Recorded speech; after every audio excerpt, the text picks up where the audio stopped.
warahmatullahi wabarakatuh. Perkenalkan, saya Nini Sadi Arianti. Saya sebagai Ketua Tim Bestari Saintek 2026 dari Universitas Lampung Mangkurat. Indonesia telah berkomitmen mencapai target net zero emission pada tahun 2060 melalui pemanfaatan energi baru terbarukan. Biomasa menjadi salah satu sumber strategis yang selama ini belum dimanfaatkan secara optimal. Selain itu, kondisi ini menimbulkan tantangan lingkungan sekaligus kehilangan peluang ekonomi dan energi terbarukan. Kalimantan Selatan memiliki potensi limbah biomasa yang sangat besar, khususnya dari sektor perkebunan, pertanian, dan kehutanan. Di sisi lain, industri energi, manufaktur, dan UMKM membutuhkan sumber energi alternatif yang berkelanjutan.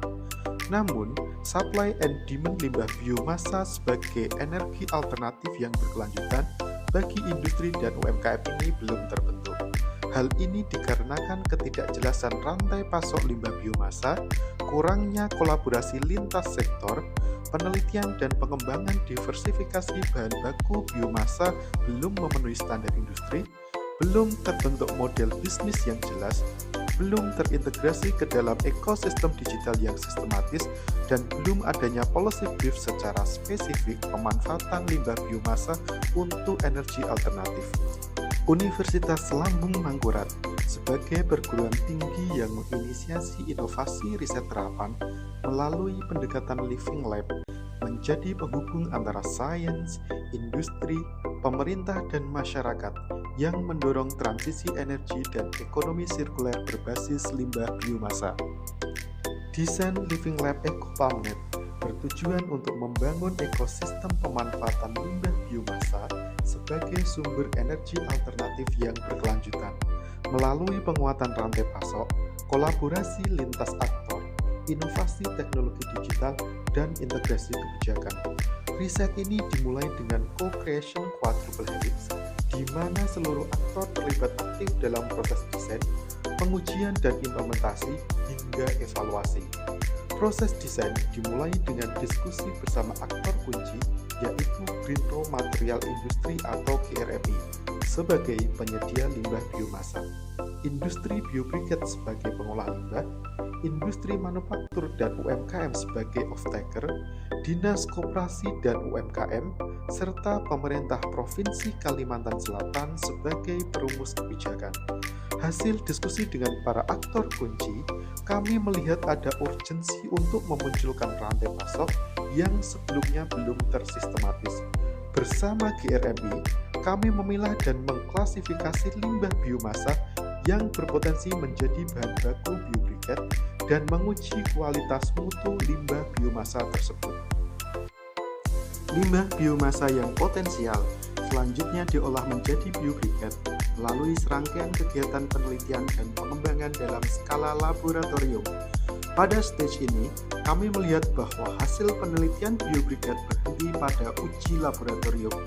Ketika diintegrasikan ke dalam skala industri, terdapat tantangan dari penelitian terdahulu, yaitu dari segi formula biobriket dan proses produksi yang tidak sesuai dengan SOP skala industri. Maka, kami bersama dengan mitra industri biobriket melakukan research and development yang sesuai dengan SOP skala industri.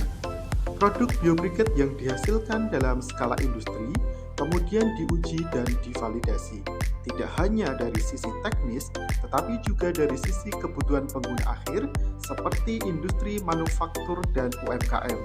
Dengan cara ini, produk biobriket yang dihasilkan tidak hanya layak secara ilmiah, tetapi juga siap digunakan secara nyata di lapangan.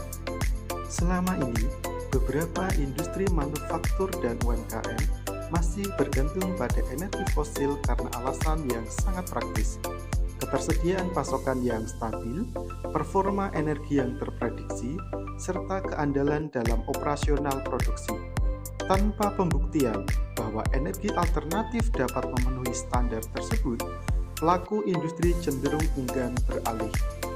Dengan memastikan bahwa biobriket siap digunakan di dunia industri, proses ini menjadi langkah kunci dalam mendorong transisi energi yang berkelanjutan, membantu industri manufaktur dan UMKM dalam mengurangi ketergantungan pada energi fosil, menekan emisi karbon, sekaligus membuka jalan menuju ekonomi hijau.